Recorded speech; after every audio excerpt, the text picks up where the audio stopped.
নারী ও শিশু উন্নয়ন এবং সমাজ কল্যাণ বিভাগের অধীনস্থ অন্নপূর্ণা যোজনা প্রকল্পের নীতিগত অনুমোদন। 2 নম্বর, 2026 সালের 1 জুন থেকে পশ্চিমবঙ্গ রাজ্যের সমস্ত সরকারি বাসে পশ্চিমবঙ্গের মহিলাদের জন্য বিনামূল্যে পরিবহন প্রকল্পের নীতিগত অনুমোদন। 3 নম্বর, রাজ্য সরকারি কর্মচারী এবং বিধিবদ্ধ সংস্থা, বোর্ড, নিগম, স্থানীয় সংস্থা, শিক্ষা প্রতিষ্ঠান ইত্যাদি কর্মচারীদের বেতন কাঠামো সংশোধনের লক্ষ্যে 7তম রাজ্য বেতন কমিশনের গঠন। নেক্সট, তথ্য ও সংস্কৃতি বিষয়ক দপ্তর এবং সংখ্যালঘু বিষয়ক ও মাদ্রাসা শিক্ষা দপ্তরের অধীনস্থ ধর্মীয় শ্রেণী বিন্যাসের ভিত্তিতে প্রদত্ত সহায়তামূলক প্রকল্পসমূহ বন্ধ। এই মাস চলবে, পরের মাস থেকে এটা বন্ধ করা হচ্ছে।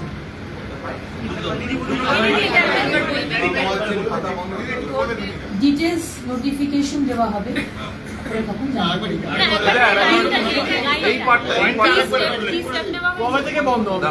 তথ্য ও সংস্কৃতি বিষয়ক দপ্তর এবং সংখ্যালঘু বিষয়ক ও মাদ্রাসা শিক্ষা দপ্তরের অধীনস্থ ধর্মীয় শ্রেণী বিন্যাসের ভিত্তিতে প্রদত্ত সহায়তামূলক প্রকল্পসমূহ বন্ধ।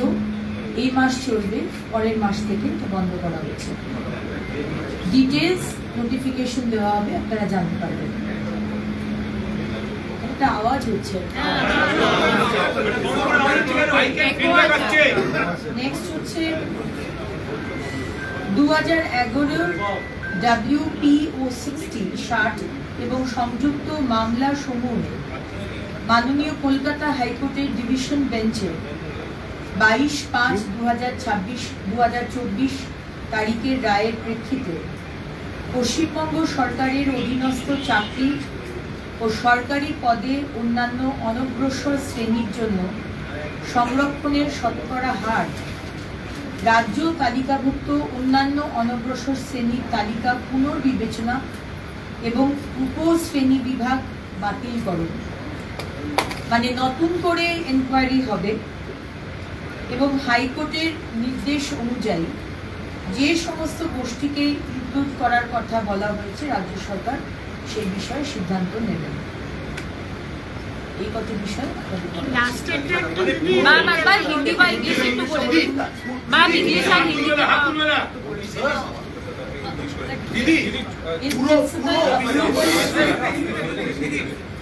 In principle, approval of Annapurna Yojana scheme under Women and Child Development and Social Welfare Department at the rate of 3,000 per month with effect from 1st of June 2026. In principle, approval of the scheme for free transportation for women of the state of West Bengal in all state-run buses of West Bengal with effect from 1st of June 2026. Constitution of 7th State Pay Commission for revision of pay structure of state government employees and employees of statutory bodies, boards, corporations, local bodies, educational institutions, etc. Discontinuation of schemes for assistance based on religious categorization under INCA and MA and ME department. Revision of state list of other backward classes, OBCs, in cancellation of sub-categorization of classes in such list and percentage of reservation for the other backward classes in the services and post under the government of West Bengal as per the judgment of Division Bench of Honorable High Court at Calcutta, dated 22nd of May 2024, in WPO 60 of 2011 and connected matters. Ma'am একটাই জিনিস তথ্য সংস্কৃতির যে ভান্ডার আর reapplication is required or Yes, re-application is not required. যারা যারা লক্ষ্মীর ভান্ডার পেতেন তাদেরই নাম আবার করে অন্নপূর্ণার ভান্ডার জাস্ট নামগুলো ট্রান্সফার হয়ে যাবে এই স্কিমে। তাদেরকে নতুন করে রেজিস্টার করতে হবে না ম্যাডাম ডাইরেক্ট ব্যাংক ট্রান্সফার হবে এবং যারা পাননি আমরা খুব শীঘ্রই একটি পোর্টাল শুরু করতে চলেছি, সেখানে তারা যারা পাননি এতদিন তারা নতুন অ্যাপ্লিকেন্ট দিদি তথ্য সংস্কৃতি দপ্তর যেটা বলছেন এবং মাদ্রাসা দুই দপ্তরই আছে, এটা কি পুরোহিত ভাতা এবং ইমাম ভাতা এই দুটোর বন্ধ করার কথা বলা হচ্ছে? সেটা ডিটেলসে নোটিফিকেশন বেরোবে তারপর আচ্ছা ওবিসি যেটা বললেন ওবিসি লিস্ট কি পুরোটাই ক্যান্সেল 2011 পরে ওবিসি ক্যাটাগরাইজেশনে যাদেরকে করা হয়েছিল সেই লিস্টটা তো হাইকোর্ট বলেছিল পুরোটাই ক্যান্সেল করে নতুন করে এনকোয়ারি কমিশন বসিয়ে তৈরি করতে, সেইটাই কি করা হলো? পুরো লিস্টটাই কি ক্যান্সেল করা হলো?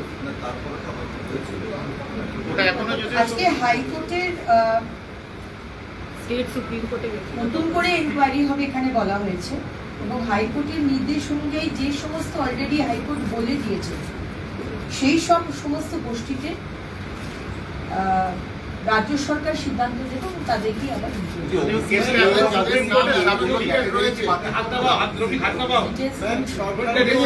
যাদের নাম এখনো রিলেটেড তারা কি এই সমস্ত পরিষেবার জন্য আবেদন করতে পারবেন? যারা সিএ এর জন্য অ্যাপ্লাই করেছেন ইন প্রসেস তারা অন্নপূর্ণার ভান্ডার পাবেন, যারা ট্রাইব্যুনালে অ্যাপ্লাই করেছেন তারা অন্নপূর্ণার ভান্ডার পাবেন। দিদি সেভেন্থ পে কমিশন হলো একটা বড় প্রত্যাশা ছিল যে ডিএটাও আজকে নিয়ে আলোচনা হবে এবং এটাও আগের দিন থেকে একটা ডিএ হয়েছিল। অবশ্যই ডিএটা আলোচনা হবে কিন্তু আজকের ক্যাবিনেট মিটিংয়ে ওই এজেন্ডাতে ছিল। ডিএ দেওয়া নিয়ে একটা প্রতিশ্রুতি ছিল যে আজকে ডিএ ঘোষণা হবে। বকেয়া ডিএটা কবে? আর একটা বিষয় দিদি ওবিসি লিস্ট করলে দিদি এখন যে ইমিডিয়েট যে বিষয়গুলো রয়েছে 1st of June থেকে আমাদের অন্নপূর্ণার ভান্ডার চালু করতে হবে আমাদের প্রতিশ্রুতি অনুযায়ী। সুতরাং সম্মানীয় মুখ্যমন্ত্রী সেই বিষয়ে প্রায়োরিটি ওয়াইজ বিষয়টিকে রাখা হয়েছে। সরকারি বাসে মহিলারা বিনামূল্যে যাতায়াত করবে সেই বিষয়টিকে রাখা হয়েছে। যা যা প্রায়োরিটি সেগুলো নিয়ে सरकार की ओबीसी जो लिस्ट है वो क्या कैंसिल हो गया? जो ओबीसी लिस्ट पहले का था वो क्या कैंसिल हो गया? क्या हुआ उसका? মানে যে সমস্ত ইনকোয়ারি हिंदी में जिज्ञेस करছি यार। আমি তো বললাম যে दीदी हिंदी में बताइए प्लीज। ओबीसी लिस्ट का क्या हुआ? जो गोष्ठी का नाम दिए हैं वो गोष्ठी के ऊपर विवेचना होगा। দিদি আমার একটা প্রশ্ন আছে সরকারি বাসে মহিলাদের এই ভাড়ার ব্যাপারটা নিয়ে আমার একটা প্রশ্ন আমি উঠতে পারছি না ক্যামেরা আছে বলছে সরকারি বাসে যে মহিলাদের যে ভাড়া ফ্রি করে দেওয়া হচ্ছে দিদি সরকারি বাসে মানে সরকারি পরিবহন ব্যবস্থাটাই তো উন্নতর ভঙ্গুর অবস্থাতে রয়েছে, বাস তো দেখাই যায় না, তো সেক্ষেত্রে এই সুবিধা নেওয়ার জন্য বাসের সংখ্যা কি বাড়ানো হবে বা নতুন করে এই মুহূর্তে বাসের সংখ্যা বাড়ানোর বিষয়ে কোনো ডিসিশন হয়নি। যা যা সরকারি বাসের কাঠামো রয়েছে ইনফ্রাস্ট্রাকচার রয়েছে সেটি আমরা ব্যবহার করব এবং আপনারা জানেন যে জুন মাসে আমরা বাজেট পেশ করতে চলেছি, তারপরে অবশ্যই এটা আমাদের মাথায় আছে এবং মাননীয় মুখ্যমন্ত্রী এটাও বলেছে কিছু নতুন ইলেকট্রিক বাসেস আমরা নেব। সুপ্রিম কোর্ট যে 25% কথা বলেছিল সেটা সবাই এখনো পায়নি, বিশেষত যারা অধ্যাপকরা যারা রয়েছে মিউনিসিপ্যালিটি যারা রয়েছে সেই 25% বকেয়া দিয়ে তারা অনেকেই পাননি, সেগুলোর ক্ষেত্রে কিছু আলোচনা হয়েছে আজকে ক্যাবিনেট মিটিংয়ে এইটুকু যেটা আপনাদের বললাম ওটাই দিদি দীর্ঘদিন ধরে দিদি দীর্ঘদিন ধরে অনেক কেন্দ্রীয় প্রকল্প আটকে ছিল, তার মধ্যে একটি হচ্ছে জল জীবন মিশন। সেখানে একটা ইয়ে ছিল যে রাজ্যের সঙ্গে এমওইউ করতে হবে, সেই এমওইউটা কি সই হলো আজকে বা হচ্ছে বা এরকম কিছু? মাননীয় মুখ্যমন্ত্রী বলে দিয়েছেন যারা যারা আজকে মিটিংয়ে ছিলেন, চিফ সেক্রেটারি, হোম সেক্রেটারি এবং অ্যাডভাইজার টু দ্য এমএলসি এবং আমরা 5 জন মন্ত্রী প্রত্যেকটি আমাদের কেন্দ্রের যোজনা আমরা শুরু করতে চলেছি এবং প্রত্যেকটি দপ্তরে কোন কোন আমাদের সেন্ট্রাল গভর্নমেন্ট স্কিমস এতদিন বন্ধ করে রাখা হয়েছে আমরা ইমিডিয়েটলি সেগুলো চালু করার নির্দেশ মাননীয় মুখ্যমন্ত্রী দিয়েছেন। मैम एसपी के नोटिफिकेशन आया है कि 7 राजमार्ग इम्पोर्टेंट 7 राजमार्ग वो नेशनल हाईवे अथॉरिटी को सौंपा गया है, नोटिफिकेशन आया है, ये कितना अहम है? इस विषय में cabinet meeting Ma'am, 7th pay commission, when will it be rolled out? The 7th pay commission, when will it be rolled out for the employees? The date haven't been exactly discussed, but I'm sure when Honorable CM has said it as soon as possible. यदि जो schemes बंद की जा रही है religious base वाली वो किस किस दफ्तर के अंतर्गत है? एक तो मदरसा का आपने, दूसरा और किन दफ्तर के अंतर्गत कौन कौन सी स्कीम है? थोड़ा INC अभी स्कीम्स कौन कौन सा बंद किया जाएगा वो आपको नोटिफिकेशन मिल जाएगा उसके बाद। कौन कौन सा दफ्तर? कौन कौन सा दफ्तर? डिटेल्स हम अभी बता नहीं पाएंगे। नेक्स्ट कैबिनेट कবে আমরা মাননীয় মুখ্যমন্ত্রী আজকে বলেছেন যে 15 দিন বাদ বাদ ক্যাবিনেট মিটিং হবে। Ma'am, does it mean the financial assistance to madrasas will now be stalled from 1st of June? And also the scholarship program for Muslims, the Oikoshi program, will they all be stalled from 1st of June? No, scholarship programs won't be stopped. Scholarship programs And the financial বিভিন্ন assistance to জায়গায় madrasas, উচ্ছেদ করা হচ্ছে। financial assistance to madrasas, দেখুন সময়টা খুব কম এবং কাজটা অনেক বেশি এবং আজকের ক্যাবিনেটের যে বৈঠক সেখানেও একটা শিডিউল টাইম রয়েছে, তার একটা এজেন্ডা রয়েছে, সে বিষয়ে আলোচনা হয়েছে। ডিএ বা অন্যান্য বিষয় অত্যন্ত গুরুত্বপূর্ণ এবং গ্র্যাজুয়ালি সেটা আলোচনা হবে। এখন রিসেন্ট যেটা আমাদের দেখতে হবে, যেটা আপনাকে বললাম, অন্নপূর্ণার ভাণ্ডার, যা যা আমরা প্রতিশ্রুতি দিয়েছি, সরকারি বাসে বিনামূল্যে যাওয়া, সামনে বর্ষাকাল, সুতরাং ড্রেনেজ, গার্বেজ পরিষ্কার, বিভিন্ন মিউনিসিপ্যালিটি এবং কর্পোরেশনে ডিফাঙ্ক্ট হয়ে রয়েছে, সমস্ত আগের সরকারের কাউন্সিলররা কাজ করছেন না, সুতরাং সেই কাজগুলো আমাদের তুলতে হবে যাতে মানুষের কোনো অসুবিধা না হয়। এবং মাননীয় মুখ্যমন্ত্রী খুব ক্লিয়ারলি বলে দিয়েছেন যে আগে ফার্স্ট প্রায়োরিটি হচ্ছে ওইগুলো কাজগুলো করলাম, নোংরা পরিষ্কার, রাস্তা পরিষ্কার, স্ট্রিট লাইটিং, এইগুলো দেখা। সুতরাং যা যা ইস্যুজ আজকে হয়নি পরে যে আপনি কি পুরমন্ত্রী হিসেবে মিউনিসিপ্যালিটিগুলো বা এদের যে আমলারা রয়েছে তাদের সঙ্গে মিটিং করবেন বা আমি একটা যোগ করে দেবো দিদি, এর সঙ্গে একটা যোগ করে দিচ্ছি, সেটা হচ্ছে নতুন করে এই পরিপ্রেক্ষিতে যে নতুন করে কোনো বিল্ডিং রুলস এবং প্রপার্টি ট্যাক্স রিভিশন এর কি কোনো ভাবনা চিন্তা রয়েছে? কোনো প্রপার্টি ট্যাক্স বাড়ানো বা কমানো হবে না, স্টেটাস কো মেনটেন করতে বলা হয়েছে, কোনো কিছু বাড়ানো বা কমানো হবে না, এটা মাননীয় মুখ্যমন্ত্রী।